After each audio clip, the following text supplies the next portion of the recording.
ఎల్సెలా books పాడ్కాస్ట్కు స్వాగతం. ఈరోజు మనం 100 సంవత్సరాలకు పైగా క్రితం రాసిన ఒక పుస్తకాన్ని పరిశీలిస్తున్నాం. కానీ దానిలోని సత్యాలు ఇప్పటికీ ఆశ్చర్యంగా, చాలా తాజాగా, శక్తివంతంగా ఉన్నాయి. 1897లో ఆండ్రూ ముర్రే గారు రాసిన వితిన్ లేదా దేవుని రాజ్యం మీలోనే ఉంది అనే పుస్తకం నుండి కొన్ని కీలకమైన ఆలోచనలను లోతుగా చర్చిద్దాం. అవును, ఈ పుస్తకం చాలామంది క్రైస్తవులు ఎదుర్కొనే ఒక ప్రాథమిక ప్రశ్నకు సమాధానమిస్తుంది. ఏంటది? అదేంటంటే, మన విశ్వాసానికి, మన రోజువారీ అనుభవానికి మధ్య తరచుగా ఎందుకంత అగాధముంటుంది? నిజమే. మనం నమ్మే సత్యాల శక్తి మన జీవితాల్లో ఎందుకు కనిపించదు? ముర్రే ప్రకారం దానికి కారణం మనం దేవుణ్ణెక్కడో బయట, దూరంగా వెతుకుతున్నాం. కాని అసలైన క్రైస్తవ విప్లవం దేవుడు మనలోనే నివసించడమనే దానిపై ఆధారపడి ఉంది. సరిగ్గా చెప్పారు. అంటే మనం శక్తి కోసం బయట చూస్తున్నాం, కానీ అసలు పవర్ సోర్స్ లోపలే ఉందని ముర్రే చెబుతున్నారన్నమాట. తప్పింగా ఈరోజు మనం ఆ అంతర్గత శక్తిని ఎలా కనుగొనాలో వివరిస్తూ ఆయన చెప్పిన 4 ముఖ్యమైన విషయాలను చర్చిద్దాం. మొదటగా దేవుని రాజ్యం, తరువాత దేవుడు మనలో నివసించడం, ఆ తర్వాత మనలో క్రీస్తు ఉండటం, చివరిగా ఈ సత్యాలను అనుభవంలోకి తెచ్చే రోజువారీ సహవాసం. మంచి ప్రణాళిక. సరే, మొదటి అంశంతో మొదలుపెడదాం.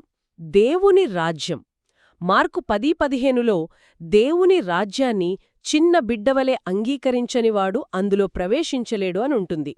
ఇది వినడానికి చాలా సింపుల్గా ఉంటుంది, కానీ ముర్రే దీన్ని చాలా లోతుగా విశ్లేషిస్తారు కదా. అవును, ఖచ్చితంగా. చాలామంది దేవుని రాజ్యం అనగానే చనిపోయాక వెళ్లే పరలోకం అనుకుంటారు. అవును, సాధారణంగా అదే అనుకుంటారు. కాని ముర్రే అది కాదంటారు. యోహాను, యేసు ఇద్దరూ దేవుని రాజ్యం సమీపించి ఉంది అని ప్రకటించారు. అంటే అది అప్పుడే అక్కడే అందుబాటులోకి వచ్చింది. ఓ! ముర్రే దృష్టిలో దేవుని రాజ్యమంటే దేవుని పరిపాలన, ఆయన సన్నిధి, ఆయన జీవం. పెంతెకొస్తు రోజున పరిశుద్ధాత్మ శిష్యుల మీదకి వచ్చినప్పుడు ఆ రాజ్యం స్వర్గం నుండి వారి హృదయాల్లోకి వచ్చింది. అప్పటినుండి దేవుడు కేవలం వారితో ఉండటం కాదు, వారిలోనే నివసించటం మొదలుపెట్టాడు. ఆ అంతర్గత సన్నిధే రాజ్యమన్నమాట. అంటే రాజ్యమనేది ఒక భౌగోళిక ప్రదేశం కాదు, అదొక ఆధ్యాత్మిక స్థితి. రాజు ఎక్కడ ఉంటే అదే రాజ్యం. పరిశుద్ధాత్మ ద్వారా క్రీస్తు మనలో నివసిస్తుంటే మనమే ఆ రాజ్యానికి నివాసం. సరిగ్గా అదే. అయితే ఇక్కడే నాకొక ప్రశ్నొస్తోంది. యేసు రాజ్యంలో ప్రవేశించండి అన్నారు, కాని రాజ్యాన్ని స్వీకరించండి అని కూడా అన్నారు. ప్రవేశించడం, స్వీకరించడం, ఈ రెండింటి మధ్య తేడా ఏంటి? ఇది కొంచెం గందరగోళంగా ఉంది కదా. ఇది చాలా మంచి ప్రశ్న. ముర్రే ఈ రెండింటి మధ్యున్న సూక్ష్మమైన తేడాను చాలా అద్భుతంగా వివరిస్తారు. ఆయన ఒక చక్కని పోలిక చెబుతారు. చెప్పండి. ఒక పెద్ద ఎస్టేట్ను వారసత్వంగా పొందినట్టు ఊహించుకోండి. మీరు కష్టపడి ఆ ఎస్టేట్ను నిర్మించి లోపలికి ప్రవేశించలేరు. అది అసాధ్యం. కరెక్ట్. మొదట మీరు నిష్క్రియాత్మకంగా, అంటే ఎలాంటి ప్రయత్నం లేకుండా ఆ ఎస్టేట్ యొక్క తాళాన్ని, దస్తావేజులను స్వీకరించాలి. అది మీకు బహుమతిగా ఇవ్వబడింది. ఓకే.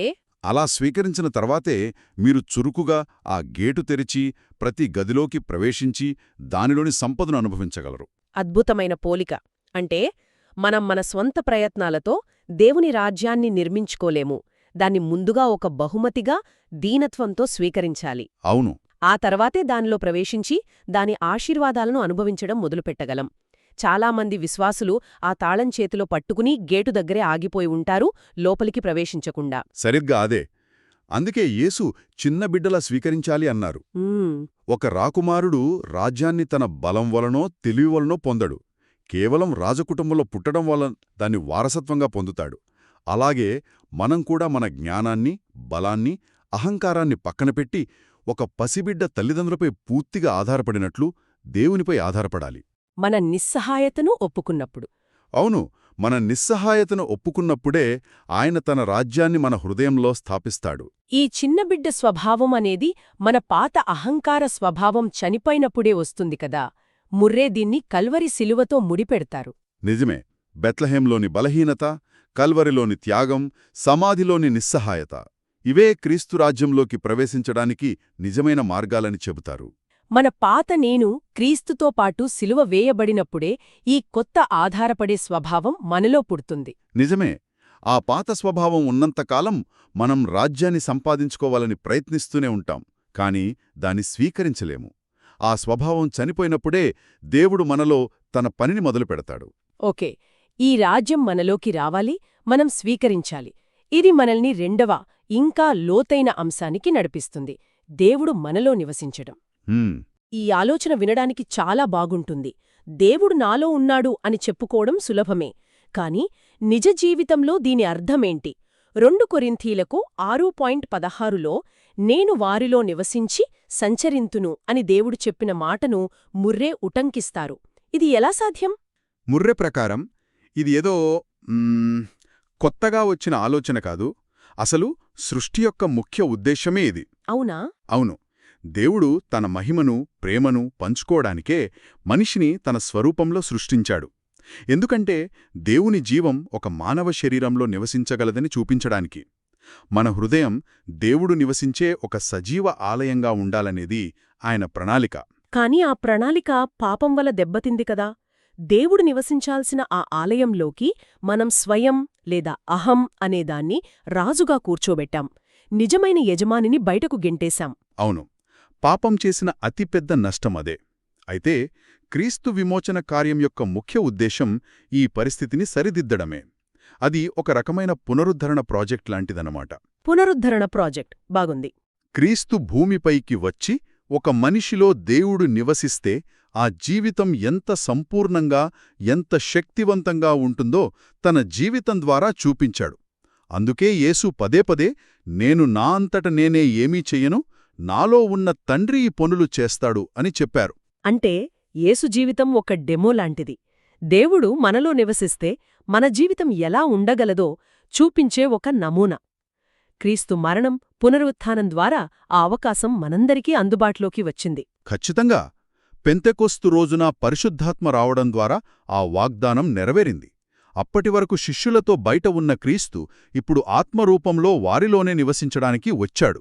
ఓ వారి జీవితాల్లో అకస్మాత్తుగా వచ్చిన ఆ ధైర్యానికి, ప్రేమకు, శక్తికి కారణం అదే. లోపల నివసిస్తున్న దేవుడే ఆ మార్పుకు కారణం. ఇది బయట నుండి సహాయం పొందడం కాదు, లోపల నుండి శక్తిని పొందడం. మనల్ని లోపలి నుండి మార్చే శక్తి ఇది. మనలో అని సాధారణంగా అంటాం. కాని ముర్రే ఇంకా నిర్దిష్టంగా మీలో యేసుక్రీస్తు అనే అంశంపై దృష్టి పెడతారు. అవును.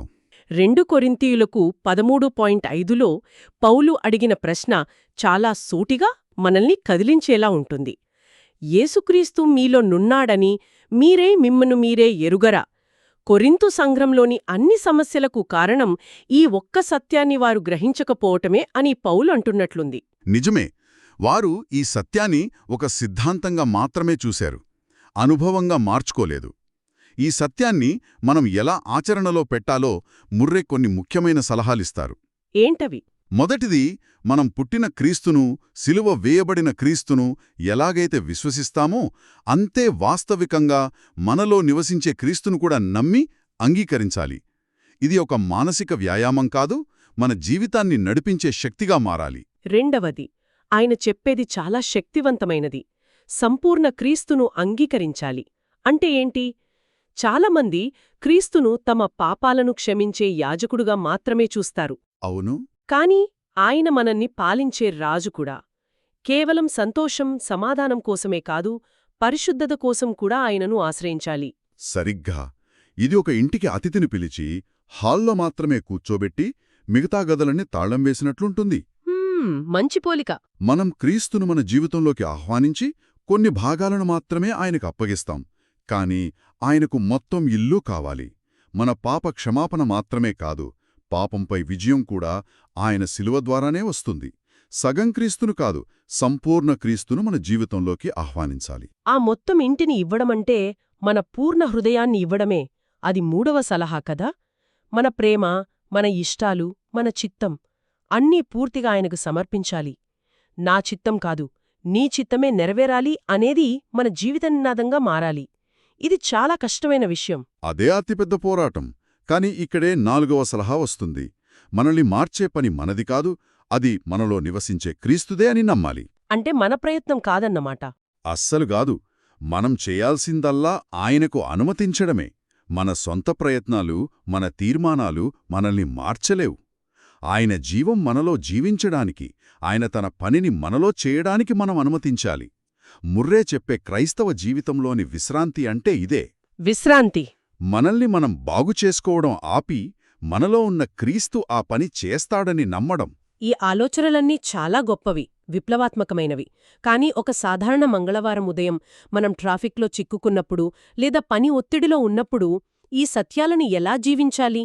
ఇది మనల్ని 4వ విభాగానికి తీసుకువస్తుంది: దేవునితో రోజువారీ సహవాసం. అవును. సిద్ధాంతాన్ని ఆచరణలోకి మార్చడానికి ముర్రే కొన్ని ప్రాక్టికల్ సూచనలు ఇస్తారు కదా? అవును. అనుభవం లేని సిద్ధాంతం నిష్ప్రయోజనం. ముర్రే ఇచ్చే సూచనలన్నిటి వెనుక ఉన్న ఒకే ఒక ప్రాథమిక ఆలోచన ఉంది: ప్రార్థన పట్ల మన దృక్పథాన్ని మార్చుకోవడం. ఎలా?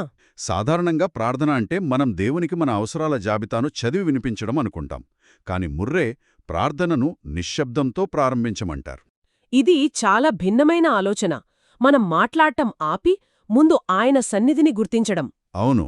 ఆయన మనకు సమీపంగా ఉన్నాడని గ్రహించే వరకు, ఆయన్ని అనుభవించే వరకు నిశ్శబ్దంగా ఉండటం. ఖచ్చితంగా. ఇది మన స్థానాన్ని మారుస్తుంది. మనం ఏదో అడుక్కునేవారిలా కాకుండా ఒక తండ్రి ప్రేమలో ఉన్న పిల్లల్లా ఆయన దగ్గరకు వెళ్తాం. అందుకే 2వ సూచన దీనత్వంతో మన స్థానాన్ని తీసుకోవడం. అంటే మనం ఒక సృష్టిగా, ఆయన కృపచేత రక్షించబడిన పాపిగా, ఆయన నీతి ద్వారా పరిశుద్ధునిగా ఈ స్థానాలను గుర్తించి వినయంతో ఆయన ముందు నిలబడాలి. క్రీస్తులో మన స్థానం ఎంత విలువైనదో కూడా గుర్తించాలి. మనం స్వంత యోగ్యతతో కాదు, క్రీస్తు రక్తం ద్వారా ధైర్యంగా దేవుని సన్నిధిలోకి వస్తున్నాం. ఈ పునాది మీద మనం ఆయనతో వ్యక్తిగత సహవాసం చేయవచ్చు. అంటే మన హృదయాన్ని ఆయనకు తెరిచి చూపడం, మన ప్రేమను వ్యక్తం చేయడం. సహవాసం యొక్క అంతిమ లక్ష్యం మనం ఆయనలా మారడమే కాబట్టి ప్రతిరోజూ తండ్రి, నీ కుమారుని స్వరూప్యం నాలో మరింతగా కనబడేలా చెయ్యి అని ప్రార్థించాలి. ఈ ప్రక్రియ అంతా మన శక్తితో జరగదు. అందుకే పరిశుద్ధాత్మ శక్తిపై ఆధారపడాలి. ఆయనే మనలో క్రీస్తును మహిమపరిచేవాడు. దీనికోసం దేవునితో సహవాసానికి అడ్డుగా ఉన్న ప్రతిదాన్ని వదులుకోవడానికి సిద్ధంగా ఉండాలి. చివరిగా ఇదంతా నమ్మకం, అంటే విశ్వాసం మీద ఆధారపడి ఉంటుంది. మనం కళ్ళు మూసుకున్నప్పుడు కూడా సూర్యుడున్నాడని ఎలా నమ్ముతామో, అలాగే అదృష్టుడైన దేవుడు మనకు అత్యంత సమీపంగా ఉన్నాడని, మనలో నివసిస్తున్నాడని, మనలో పనిచేస్తున్నాడని నమ్మాలి. ఆ నమ్మకమే మన అనుభవాన్ని నడిపిస్తుంది. ముగింపుగా ఆండ్రూ ముర్రేగారి ఈ రచన దేవుని రాజ్యమనేది ఏదో దూరంగా భవిష్యత్తులో వచ్చేది కాదని, అది మన హృదయాల్లో, మన అనుభవంలో ఇప్పుడే, ఇక్కడే ఉందని చాలా స్పష్టంగా బోధిస్తుంది. మనలో నివసించే దేవుడు, మనలో నివసించే క్రీస్తు, ఈ సత్యాలే మన క్రైస్తవ జీవితానికి శక్తిని, రూపాంతరాన్ని ఇస్తాయి. నిజమే. ఈరోజు చర్చను ముగించే ముందు ఒక ఆలోచనను రేకెత్తించే ప్రశ్నతో ముగిద్దాం. మన అంతరంగ జీవితం నిజంగా దేవుని ఆలయమైతే ప్రస్తుతం దాని పరిస్థితి ఏమిటి? మనం ఎవరిని లేదా దేనిని లోపల సింహాసనంపై కూర్చోబెట్టాం అనేది మన జీవితం గురించి ఏమి చెబుతోంది? విన్నందుకు ధన్యవాదాలు. మరిన్ని కోసం మా ఛానల్కు సబ్స్క్రైబ్ చేసుకోండి. ఈ పుస్తకాన్ని తీసుకుని చదవడానికి ప్రయత్నించండి. దీవించబడతారు.